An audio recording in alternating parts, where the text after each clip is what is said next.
Forbidden Rite is a chaos skill that trades higher base damage compared to other spells in exchange of inflicting chaos damage to you whenever you cast it.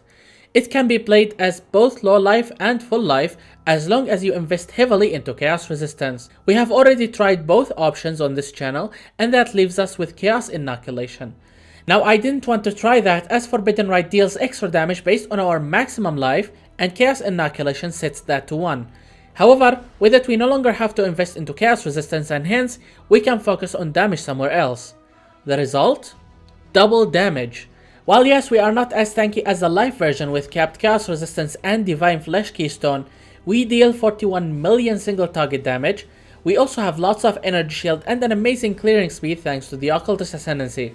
So first we begin with Void Beacon. This node shaves 20% cold and chaos resistance from all nearby enemies. Best part? It is not considered a curse and hence will apply its full effect to all monsters including uber bosses. From here we path to Withering Presence. This node increases our final chaos damage by 15% and passively applies Wither debuff on all nearby enemies. Wither increases the chaos damage that enemies take by 6% and can be stacked up to 15 times. The node also reduces the damage over time dealt by enemies withered by you by 15%, which is specifically useful against Uber Elder and Cyrus. Next we got Profane Bloom. This node causes enemies that are affected by your curses to explode, dealing chaos damage to everything around them when they die. The strong part about this effect is that it can be scaled by chaos damage, area damage, and area of effect. And hence to go along with it, we have taken Forbidden Power. This node increases our damage and area of effect per power charge we have. In addition, we gain one additional maximum power charge with it. And yeah, that was it for our Ascendancy. Now let's take a look at our passive tree.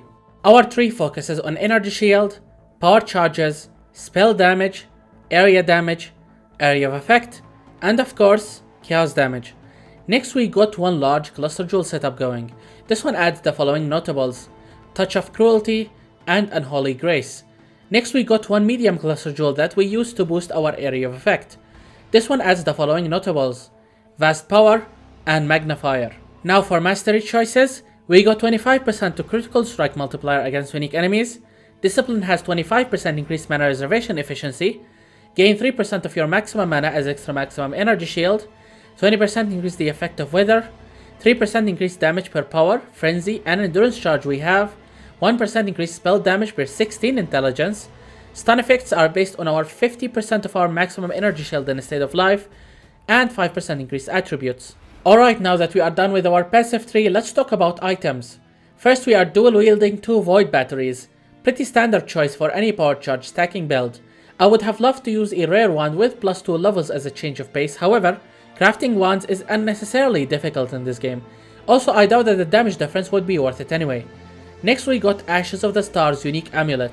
While not best in slot option, the extra mana reservation efficiency allows us to fit one more aura in this build.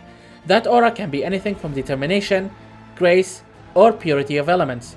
The +1 level to all gems and 30% additional quality also plays a big role in improving Forbidden Rite's performance.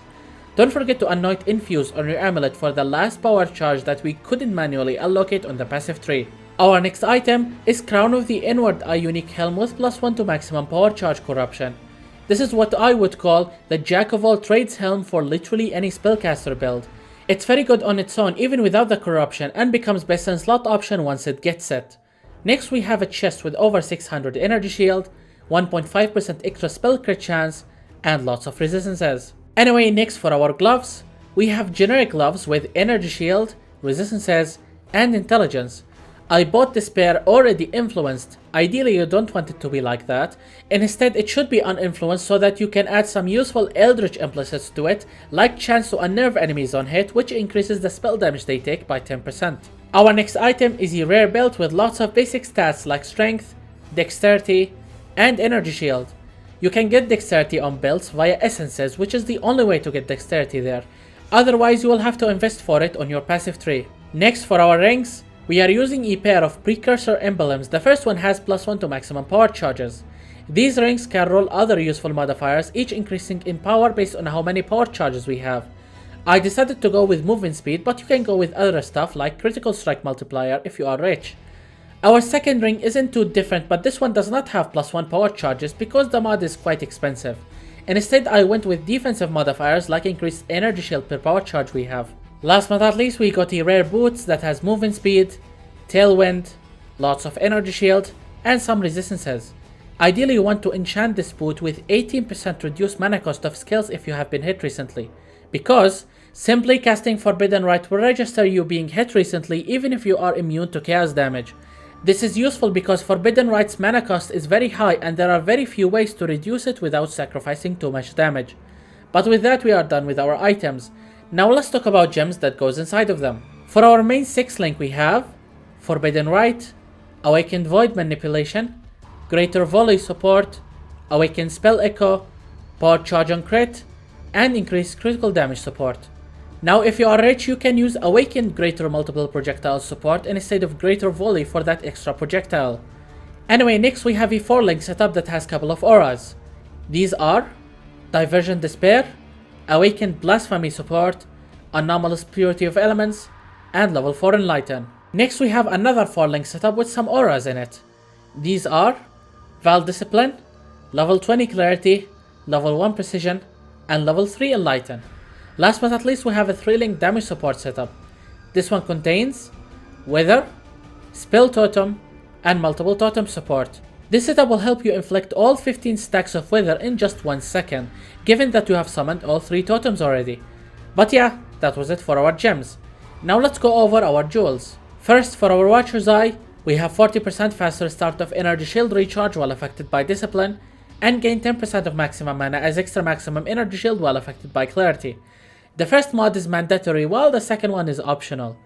Next we have one Militant Faith Timeless Jewel that mentions High Templar Dominus.